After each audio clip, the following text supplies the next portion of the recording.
스가랴 14장 마지막 장까지 읽었습니다. 오늘도 어려운 시국에 주 앞에 나와서 새벽을 깨우는 여러분들에게 하나님이 크신 은총 베푸시기를 원합니다. 스가랴서에는 메시아가 이 땅에 오셔서 모든 것을 다스릴 것을 말씀하면서 구약 시대에 메시아에 대한 언급을 가장 많이 한 책입니다. 역시 메시아를 통해서 하나님 구원 사역을 이루고 우리 인류에게 은혜 베푸심을 말씀하죠. 성경의 주제가 예수 그리스도입니다. 예수 그리스도를 말하기 위해서 여러 사건들, 여러 사람들, 여러 지역들, 여러 나라들이 등장하게 되는 것입니다. 그래서 창세기부터 요한계시록까지의 모든 주제는 예수 그리스도. 우리가 성경에서 예수 그리스도를 발견하지 못하면 그건 성경을 잘못 보는 것입니다. 이스라엘을 말한다, 유대 나라를 말한다. 이거 다 예수 그리스도를 말하기 위함입니다. 그래서 오늘도 우리가 성경을 읽으면서 묵상하면서 그리스도께서 나를 통하여 역사하시는 그 역사를 볼 수 있어야 됩니다. 이스라엘에게 말씀하신 것이 아니라 우리에게, 구체적으로 나에게 말씀하셨다. 아멘입니까? 그래야 은혜가 되는 것입니다. 10장 가겠습니다. 봄비가 올 때 여호와 곧 구름을 일게 하시는 여호와께 비를 구하라. 무리에게 소낙비를 내게 해서 밭의 채소를 각 사람에게 주시리라. 봄비가 올 때에, 봄비는 봄에 오는 게 봄비겠지요. 이른 비일까요? 늦은 비일까요? 봄에 오는데 늦은 비야? 봄에 와도 늦은 비입니다. 자, 늦은 비란 출수할 때, 꽃이 필 때 내리는 비가 늦은 비라 그래요. 그럼 파종할 때, 씨를 뿌릴 때 내리는 비는 무슨 비예요? 이른 비. 그건 언제 올까요? 가을에. 유대 나라는 가을에 씨를 뿌리고 봄에 추수를 합니다. 주로 보리, 밀 그런 거 심기 때문에. 우리나라도 보리나 밀은 언제 파종해요? 가을에 합니다. 농사를 지어봤어야지. 여기 농사 지어보신 분 계세요? 이번 권사님 지어보시겠다. 송인숙 권사님도. 시골 출신들은 지어보시는 거지. 예. 저는 농삿집에서 농사꾼 아들로 태어나서 그거 매일 보고 그냥 해보고 그랬으니까 아주 그냥 화납니다. 이경숙 권사님 오셨으면 화날 텐데. 예.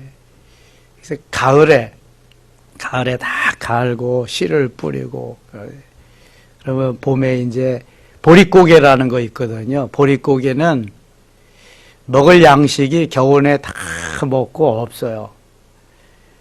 그러면은 보리 추수할 때를 기다려. 그때가 춘궁기야. 먹을 게 없어.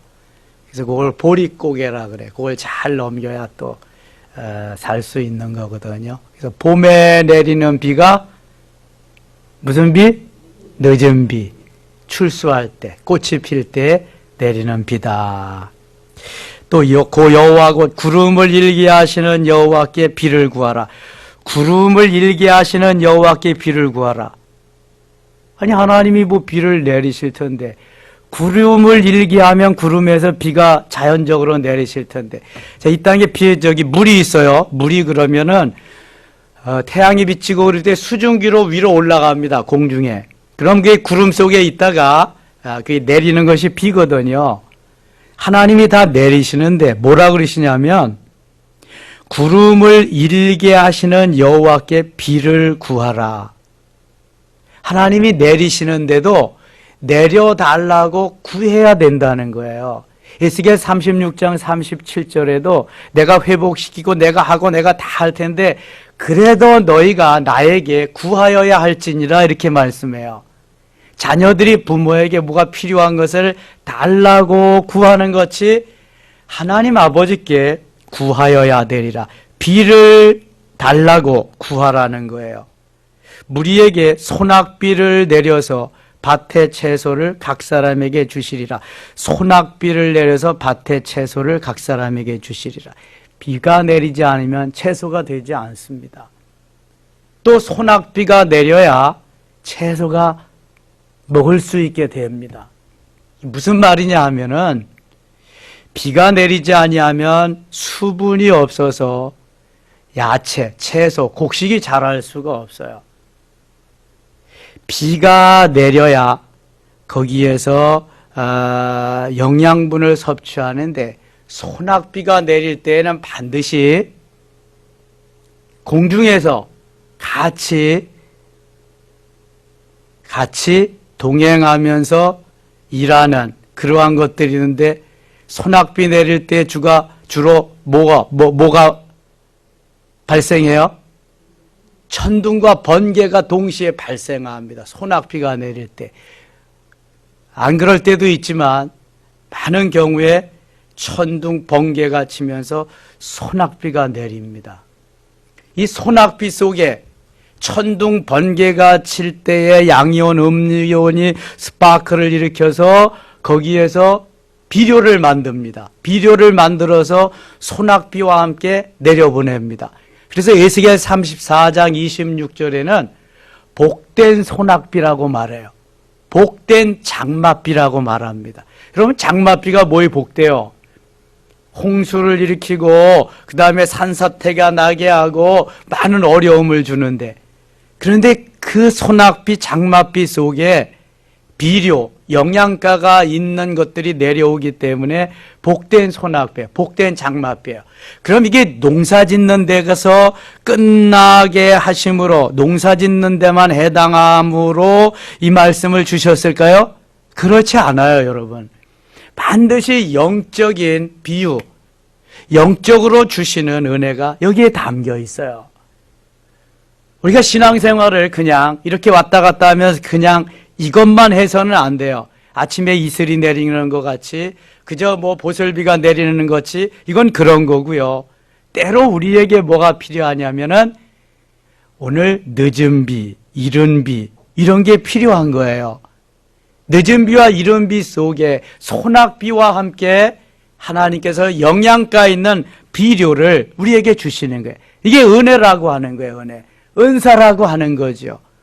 우리가 성령 강림절까지 9주 동안 새벽 기도하면서 하나님 앞에 간절히 구했더니 하나님께서 엎드리는 이들마다 은혜를 주셨어요. 하늘의 신비한 하늘의 언어를 다 확진시켜 주시고 은사를 경험하게 하셨어요. 어서 엎드리는 이들마다. 이건 놀라운 겁니다. 이게 은혜의 소낙비예요. 은혜의 단비, 은혜의 복된 장맛비라고 하는 거예요.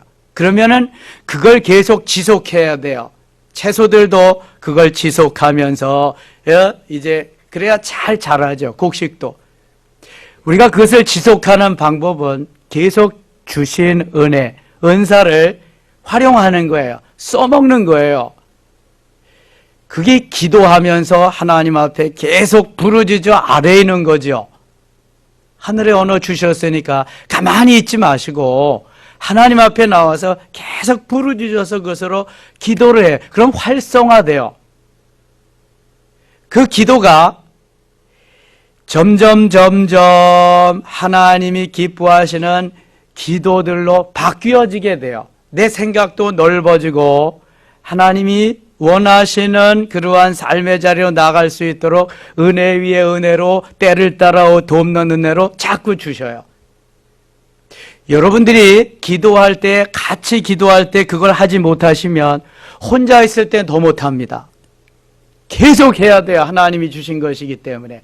잠꼬대처럼 잠자면서도 해야 돼요. 그러면 막 바뀝니다, 방언이. 얼마나 재미있게 바뀌는지 몰라요. 그리고 방언을 통해서 통역으로, 예언으로, 그 다음에 신유로, 능력 행함으로, 영분별로, 믿음으로, 지식의 말씀의 은사로, 지혜의 말씀의 은사로 막 열리게 돼요. 이 시간을 많이 가지셔야 돼요. 집에서 세탁하고 밥하고 여러 가지 반찬하고 그럴 때도 좋아요. 계속 하셔야 돼요. 미친 듯이. 그러면은요, 기도 시간이 재미있어집니다.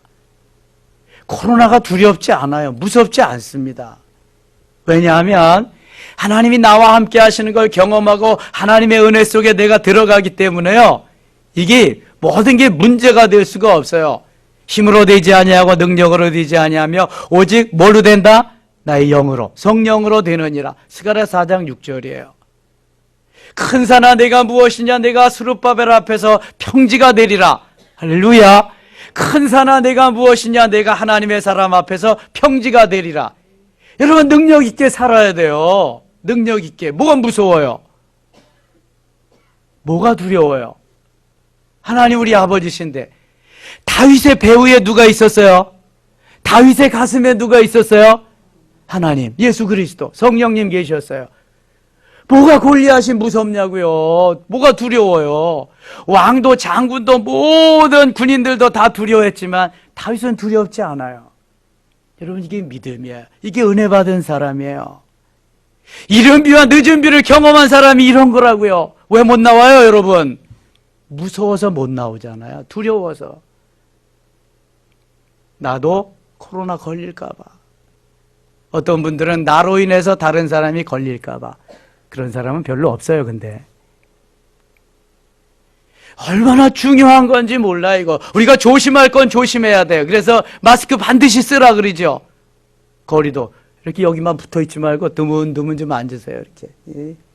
맨날 둘째 거만 여기 쫙쫙 차. 예, 여러분, 이른 비와 늦은 비는 너무 중요한 거예요.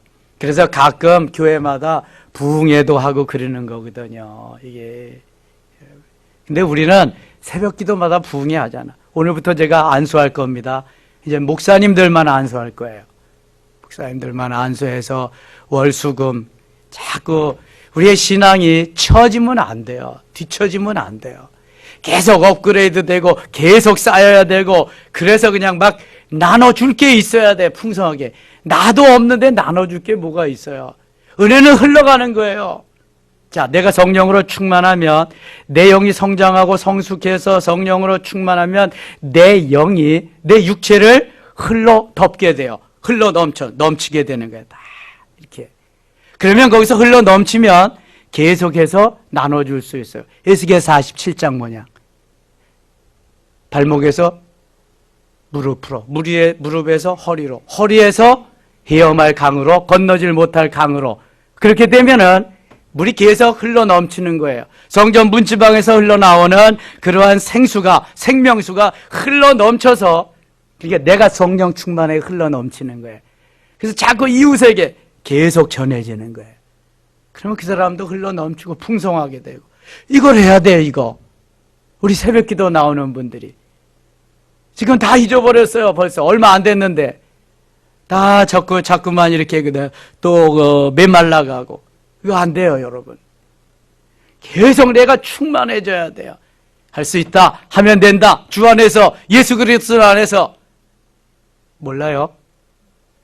부산 사람들은 무슨 말하다가 몰라요? 그러더라고. 여러분, 이거 아셔야 돼, 이거. 그래야 잠은 조금 덜 자도 새벽을 깨운다. 먹는 건 조금 덜 해도 새벽을 깨운다. 해서 강현숙 권사님 어떤 때 1시간 자고 나오신대잖아. 이건 정신력입니다, 여러분. 이게 의지도 있고 은혜도 있어야 하는 거죠. 아무나 못해요, 새벽 기도. 저는 수십 년 했는데도 지금도 안 하는 날이 좋아요. 육체가 그런 거예요, 여러분. 그런데 쳐서 복종시키고 나올 때 하나님이 이른 비와 늦은 비로, 복된 장막비와 복된 소낙비로 우리에게 넘치게 하실 줄 믿습니다. 오늘 새벽 그러면 잘 나오셨어요. 더 뜨겁게 주님 만나고요. 주님 은혜 가운데, 그럼 오늘 하루가요, 여러분 계속해서 기대가 돼요. 주님이 어떻게 나를 사용하실까? 어떻게 나를 이끌어 가실까? 막 소망이, 비전이 생기고요. 코로나는 물러가라. 이 짝것들은 물러가라. 예수 이름으로 명하노니 물러가라. 툭툭 치고 가는 거예요. 장애물이 있어요. 고비가 있고요. 그건 뭔 상관이요? 우리 인생에 수없이 많은 장애물이 있어요. 수없이 많은 고비가 있고요. 사단이 가만 놔두지 않는다니까, 마귀가 가만 놔둘 것 같아요. 가만 놔두지 않아요, 여러분. 어떻게든지 무슨 일 생기게 하고 무슨 사건이 있게 하고요. 내 머리가 지끈지끈 아프게 하고요. 쥐가 나게 하고요. 별일 다 있게 한다고요. 별 없던 일들이 막 생기게 하고. 이게 사단이 하는 일이에요. 하나님 우리에게 은혜 주시고 성령 충만, 능력 충만, 말씀 충만, 계속 충만 주시는데 사단은 끌어내리고 뭔 충만이야. 이 충만은 네 집 아들 이름이지. 이리 와라 끌고 가고 막 그러는 거예요.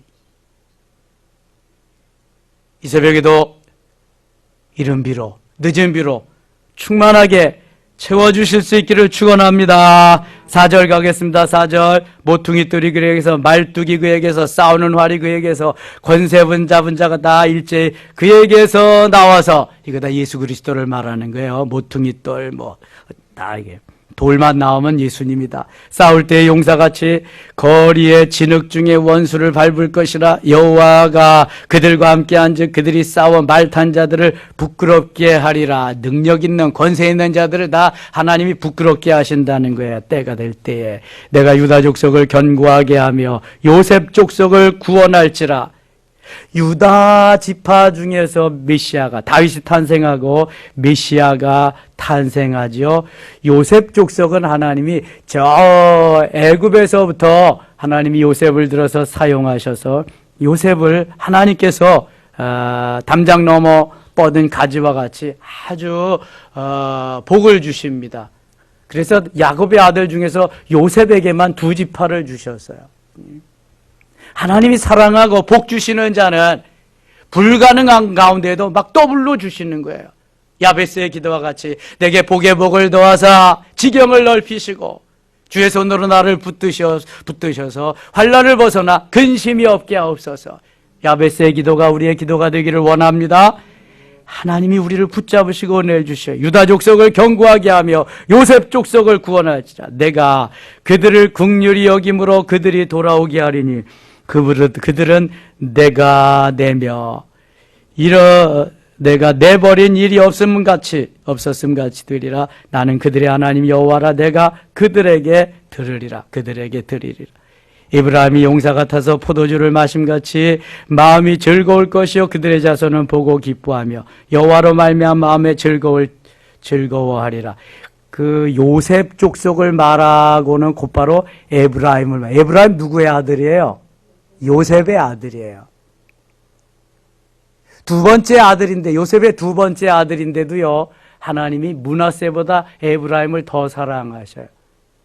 야곱에게 축복을 받을 때에 요셉이 맏아들 므낫세를 야곱의 오른팔 앞에 갖다가 이렇게 딱 세우거든요. 그랬더니 야곱이 어떻게 축복해요? 엇갈려서 이렇게 축복해요. 아버지 므낫세가 장자입니다. 요셉이 므낫세가 장자입니다. 그랬더니 야곱이 뭐라 그래요? 나도 한다 내 아들아. 그러면서 에브라임을 더 축복합니다.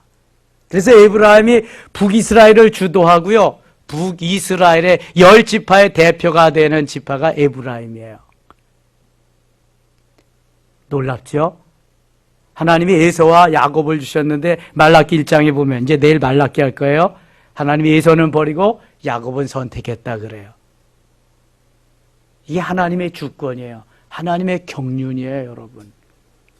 이미 하나님이 우리에게 주신 은혜가 있거든요. 은혜 속에 들어가서 더 충만하게 되기를 원하는 그 삶은 얼마나 중요한지 몰라요. 7절 갑니다. 7절 에브라임이 용사 같아서 포도주를 마심같이 마음이 즐거울 것이요 그들의 자손은 보고 기뻐하며 여호와로 말미암아 마음에 즐거워하리라. 8절입니다. 내가 그들을 향하여 휘파람을 불어 그들을 모을 것은 내가 그들을 구속하였습니다. 그들이 전에 번성하던 것 같이 번성하리라. 계속 번성하리라. 12절입니다. 12절 내가 그들로 나 여호와를 의지하여 견고하게 하리니 그들이 내 이름으로 행하리라. 여호와의 말이니라. 하나님이 견고하게 하셔. 하나님이 강하게 하셔야 돼. 하나님이 놀랍게 역사하시고 붙잡아 주셔야 두려움도 없는 거예요. 11장 가겠습니다. 11장 12절입니다.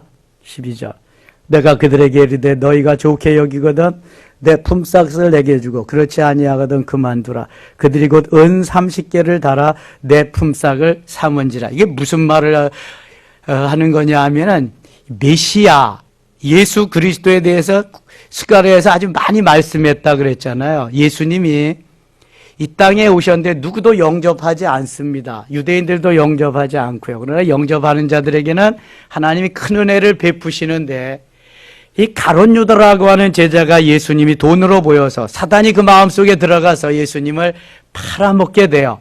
얼마 받아요? 은 30 받아요. 바로 그거 예언하는 거예요. 그거 말씀하시는 거예요. 은 30. 요셉은 누구에게 팔려갔어요? 요셉은 누구에게 팔렸어요? 형들에게 팔렸어요. 형들에게. 얼마 받고 팔렸어요? 은 20. 요셉과 예수님은 닮은 점이 참 많아요.